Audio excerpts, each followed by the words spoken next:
This story is entitled Witch in Kisses, written by Scare in a Box.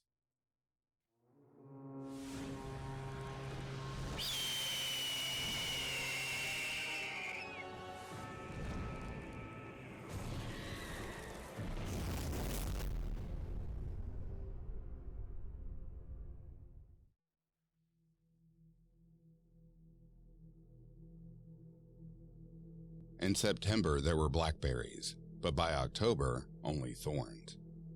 I knew this because I'd arrived in the little town of Nelson in time to taste the blackberries. All the other teens with me on the overgrown forest path had lived in Nelson for most, if not all, of their lives. But I had only 1 month. That was the problem. 1 month made me a fun novelty in their lives, but not a necessity. I hadn't wanted to spend my Saturday evening fighting brambles in search of a witch, but I couldn't afford to say no to my new friends. Stevie and Blake had been best friends for 10 of their 15 years, and Carla and Sarah Beth were 2 of the prettiest girls in school. Plus, Carla had kissed my cheek. I had to say yes when they asked me, especially when Carla asked me. A bramble snagged my hoodie and I paused to pull free. The sun and the moon fought for dominance in the sky, but the sun was quickly losing the battle and the shadows between the trees were nearly impenetrable to my eyes. Blake had said he was bringing flashlights, but I hadn't seen any. I hoped they were in his backpack, because the idea of navigating by the wind in the branches and the croaking frogs was even less appealing than the rest of the trip. Sarah Beth breezed by me with a full-lipped smile. It's not much further, Quinn. Come on, though, guys. You can't believe this story, I said, mud squished under our shoes. Ahead, something took flight and Carla gave a little squeal, followed by a nervous giggle. Oh, the story's true, Blake said, arm around Carla's shoulder to guide her. At least the part about the burning of old Carla as a witch.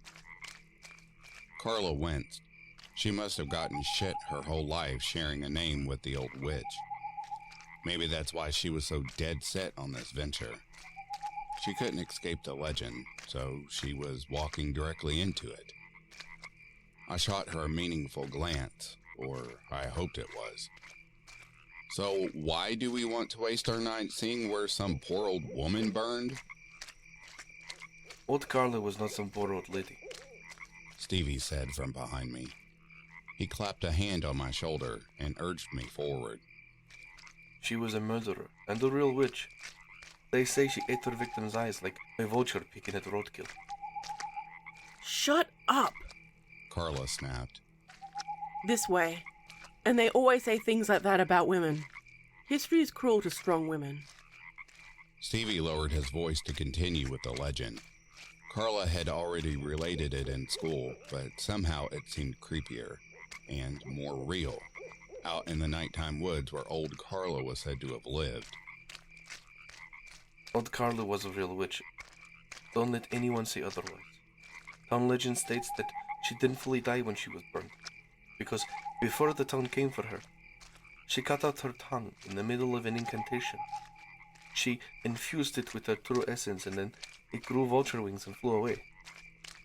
They say she sees with it using the eyes of the dead, and any that interfere with her domain, she kills, slithering inside their mouths trying to find a new home. I rolled my eyes and hurried ahead of Stevie. The sun was barely a glimmer now, and the frogs' song filled the air. This is the area that it happened. The cave she lived in has never been found, but... Sarah Beth stopped to fall back with Stevie. So, we're searching the woods for an evil witch. Blair Witch style, Blake said. Hopefully with better results, I muttered, but kept walking. We were already 40 minutes into ruining my memories of summer blackberries. Carla gave a happy cry from up front. It's still here. Come look, guys. We all crowded up to look. All I saw was a pile of boulders leaning against a rock shelf. A cave! Carla crowed. I think this is the place. Look deeper. There's a real cave inside. The frogs had gone silent. In fact, I couldn't hear anything around us anymore. The moon stared down, but all the usual forest noises had died off and a rotten scent came from within Carla's cave. This is where old Carla lived, Carla said with perfect confidence. How would she even know? But her hair was black and shiny and smelt like honeysuckle. I didn't question her. We've all looked all over this place, Blake said, apparently immune to the devastating properties of Carla's hair. There's nothing here, just rocks. Some rocks shifted in the windstorm last week. Carla said. Step in. Look. Blake pulled out a flashlight from his pack and handed one to each of us, except Carla, who'd brought a headlamp from home. It's so quiet. Stevie commented, hugging his arms around himself. Does it seem weird to anybody else? Shut up, Stevie, Sarah Beth said, officially closing the issue. Blake stepped through the gap in the boulders.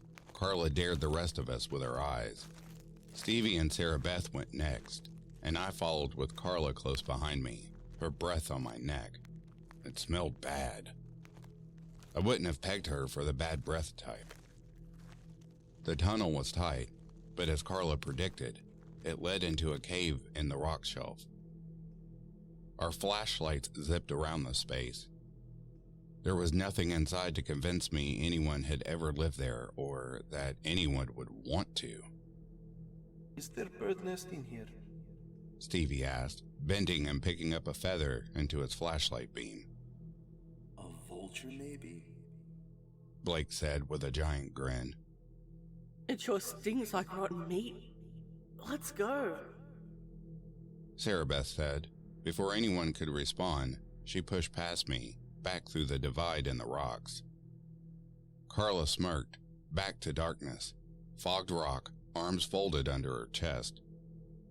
She seemed to dare me with her eyes not to leave the cave, but the smell really was unbearable.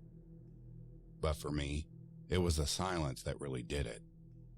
Even in a cave, there should have been some ambient sound. Rocks grinding underfoot, drops of water from the earlier rain. But there was nothing. Stevie was next to shove toward the exit of the cave. I followed. I could see Sarah Beth reach the gap in the rocks to step out under the sky. As she did, she winced and stumbled to the side, hand flying out in front of her. She shook her flashlight, and the beam bobbed up and down on a tree across the way. Sarah Beth? Stevie asked, reaching for her. He stepped out and froze. I stood there, crammed in behind him and Blake, who'd followed me. What's going on? Blake asked. Sarah Beth waved her flashlight more, and it jolted over the trees. Flashlight went out. Sarah Beth screamed. I pushed out past Stevie, who was still frozen in place, and reached toward Sarah Beth. But as soon as I stepped out of the cave, the world went black. My grip tightened around my own flashlight, but no light. But it wasn't just the flashlight. All the light was gone. The moon, the stars, everyone's flashlight had just plunged into darkness all at once. My hand fell on Sarah Beth's arm. I'd meant to comfort her, but my own panic settled in. What? I started, then stopped, realizing that as I spoke, light had come back. But the view was strange. It took me only a moment to realize why. I was looking out past my tongue and out through my teeth as if my eyes were in the back of my throat. Through this strange vantage, I witnessed Blake stumbling out into the night, one arm extended. I turned back to warn Carla, but she wasn't in the passage. I could only make out the shine of her eyes from within the darkness of the cave. The witch! Sarah Beth shrieked. It's her curse! What? I stammered. I didn't seem capable of saying anything else. I didn't like how my vision blackened and shuddered when I spoke. We're seeing with the witcher's eyes. Stevie said, voice low and soft, shaking. She's coming for us. We gotta get out of this place, Blake said. I kept staring into the dark back at Carla. She'd kissed my cheek and her hair smelled like honeysuckle. I didn't want to leave her behind, but I would. If this was a test of my bravery, I'd have failed it. Not even for Carla. Inside the cave, Carla fell down. I didn't hear her body strike the ground, as if the air just swallowed all sound except our voices. Then, another sound. The whisper of feathers. A firm flap of wings followed by more. Something flew out of the dark toward us. "Run!" I yelled. But I didn't. I'd seen the wings, weathered and tattered, breezing down the cave entrance. What was the story? She killed people by taking their tongues. I clapped my hands over my mouth. Complete darkness fell again. Sarah Beth whimpered off to one side, and then a fall of footsteps. The sound quickly disappeared into the hungry night. I stood there shivering, shaking, with one hand clamped hard over my mouth and my lips pressed hard together. Something brushed my leg. Then, a lukewarm wetness brushed over my neck to my ear. A tongue. Don't you want to kiss me now? Whispered Carla's voice. But it wasn't the Carla I knew, and the stench of the tongue burned in the nostrils like rotted meat and smoke twined together. The wet tongue licked up along my ear, drool dripping down onto my shoulder in regular drops. Slime coated the area she touched. I swung my free hand at the thing, but didn't connect. Sight isn't really a sense that I'd spent a lot of time appreciating. I did now. Unable to stand it anymore, I ran. Off to my right, I briefly heard someone else's stumbling footsteps. They were going the wrong way. I didn't care. I headed toward where we'd come, back toward the blackberries of summer. I slammed into a tree, bashing my forehead and shoulder. A trickle of blood dripped from my head wound, dripping down into my eye. I blinked at the sensation, then forced my eyes closed. They couldn't see anything anyhow, but maybe that would feel less terrifying if my eyes were closed. My brain expected not to see when my eyes were closed. My fingernails pressed into my cheek. Moving as slowly as I could bear, I felt with my feet and hand in front of me. I could have lowered the hand from my mouth, but I didn't trust myself not to accidentally open it, gasp for air, or I tripped on a root. My elbow bashed into the ground and jammed against my jaw. Pain shot through me, but I kept my mouth shut. A scream echoed out. The air that had killed all sound seemed to carry this one on purpose, savoring it. I couldn't tell who had screamed. I shoved myself up to my feet and stumbled forward. Brambles caught on my arm and my jeans. One snagged in my hair. I kept moving. My foot plunged into a stream. Wrong direction. We hadn't passed a stream. Maybe if I'd lived in Nelson my whole life, I'd know the geography better. Why hadn't I trusted one of the other kids? They knew the area. I turned around and started to blindly move in one direction. My jaw ached from jabbing it in the fall and from clenching it tight. Over here, Blake yelled.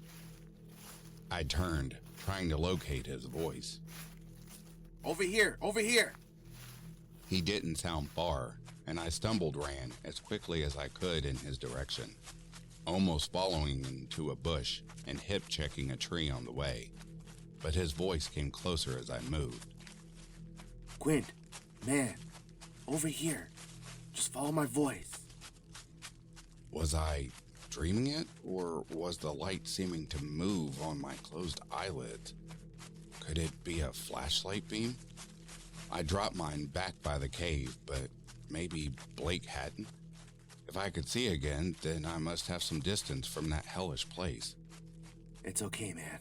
Blake said, panting. I could smell the witch on him. She'd probably licked him too. We're safe here. I dropped my hand from my jaw to reach out toward his voice.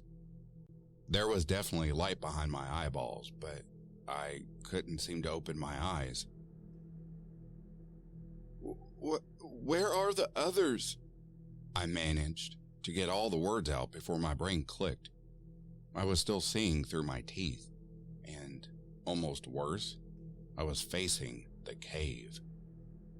The only light in the clearing was several flashlights that had fallen to the ground. I did see Blake, but he certainly hadn't been talking to me. He lay sprawled out on the muddy ground, mouth open and blood trickling out. Another form was crumpled at the edge of the woods. I couldn't see it well in the cursed light, but I thought it was Sarah Beth.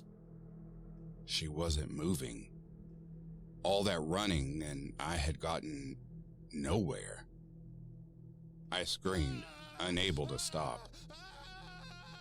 Wings flapped close by, and attached to them a piece of flesh, pinkish gray and long. A tongue. It flew at me, into me. A foul taste like rotting flesh and charcoal filled my mouth. My fingers clawed at my face, trying to latch on, but the tongue was slick, slimy. My scream turned into a gurgle. Everything went black as the tongue filled my mouth.